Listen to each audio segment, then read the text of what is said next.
In 1958, the St. Louis Cardinals made a barnstorming trip to Japan on the golden anniversary of the first visit by two Major League squads.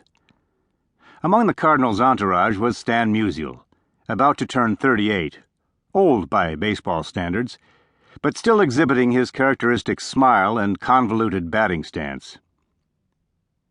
In the city of Tokyo was a 17-year-old prospect named Sadaharu Oh, the son of a Chinese noodle shop operator and a Japanese mother. Oh was already Japan's best-known high school player. His batting coach, Tetsuharu Kawakami, strongly suggested that Oh adapt Musial's coiled stance. "Hitting is with your hip, not with your hand," said Kawakami, who had won 5 batting titles in Japan. With the obstinacy of a 17-year-old, Oh declined. Several years later, on the brink of failure that was partially self-induced through his excesses and hard-headedness, Oh would submit to his guru. With the hope of salvaging his career, Oh would accept an even more idiosyncratic posture, the flamingo stance, the Japanese would call it. He would raise his front leg, the right one, forcing his weight and power to his back foot. The new stance had its roots in the twisted Musial position. That earnest trip in 1958 was regarded as something of a failure by Musial, who hit only 2 home runs for the adoring Japanese fans.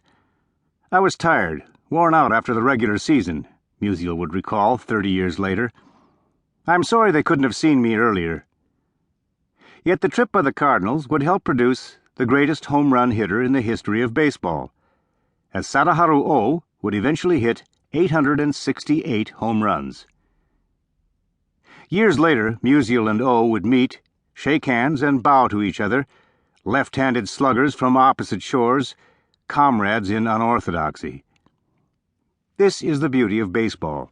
Everything is connected, either by statistic or anecdote or theory or history, or the infallible memory of a fan who was there, who saw it, who can look it up.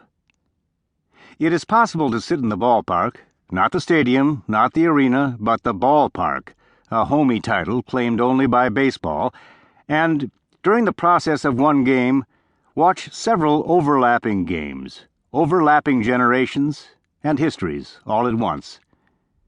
The grandson, if he is not looking around for the hot dog vendor, may see Ichiro Suzuki slap a double into the corner. The grandfather may be thinking of how Stan Musial used to smack doubles, just like that. The American playwright John Guare is known for his enduring play, 6 Degrees of Separation, based on a theory that there are no more than 6 layers between any 2 people on the planet. Guare was not talking about baseball, but he could have been. The so-called American game has existed in a straight and highly detectable line since the 1840s, and backward into earlier times on other continents. The game is perpetuated in raucous living museums, many of them in the center of cities, on a continent just beginning to have some history to it. Some cities have been playing other cities for a long time now, by American standards. These old places contain triumphs and resentments, nowhere near the rivalries of the old city-states of Europe, but the beginning of history, at the very least. The hearts of the fans contain memories of something horrible that happened in 1908 or 1940, or maybe even last week. No other American sport has so many ancient joys and sorrows.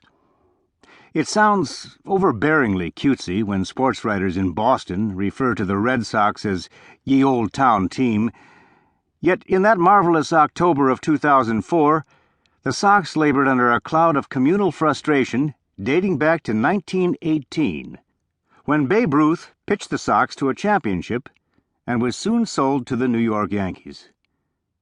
When the Sox went on their memorable 8-game romp in 2004, you could hear the brass band of a century earlier. A local rock group had resurrected Tessie, the anthem of the very first World Series of 1903.